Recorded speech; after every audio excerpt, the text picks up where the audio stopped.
السلام عليكم. السلام عليكم. عليكم السلام ورحمة الله وبركاته. الشيخ مصطفى، ازي حضرتك؟ كل عام وانت بخير، ربنا يبارك في الحمد حضرتك يا لله رب. طيب، اللهم لك الحمد.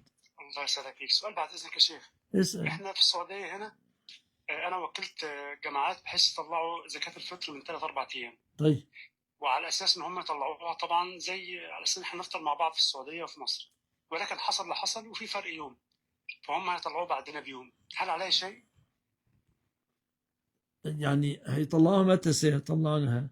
هيطلعوها مع مصر، مع عيد مصر. طيب يطلع اليوم قبل المغرب، يلا بسرعة يخرج. لو هو خرج قبل المغرب انا كده لسه عليه شيء، بس بالنسبه لي انا هيبقى اطلعها بعد العيد بتاعي اللي انا في السعوديه. بس بعد العيد، ما انا بقول لك بعد العيد بكم ساعة من الآن أنت لا، عفوا انتظر. ايوه يا شيخ. يعني أنت في السعودية انا في السعوديه واعطيته الفلوس توكيل قبلها بيوم 25 رمضان. الآن. الشمس غربت عندكم في السعودية ولا لا؟ لسه.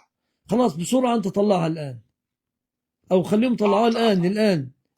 ايوه فهمت يا شيخ. وهنا أنوه على أن بعض الناس، بعض الشيوخ، بعض الخطباء، بعض العلماء يرددون قولا مفاده أن آخر وقت لإخراج زكاة الفطر هو صلاة العيد، وهذا الكلام غلط.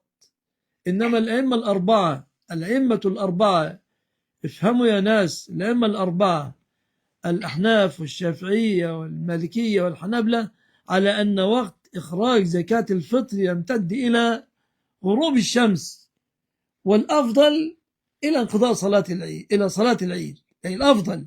لكن لا تعد قضاء إذا أخرجها إلى غروب الشمس. افهموا يا ناس. والحديث الوارد في الباب في إن من أداها بعد الصلاة فهي صدقة من الصدقات ليست زكاة، الحديث هذا لا يصح، إنما موقوف. فالأفضل فهم الناس اللي عندك، لأن في خطباء مساجد كبيرة يقولون هذا الكلام، يقولون آخر وقت هو صلاة العيد.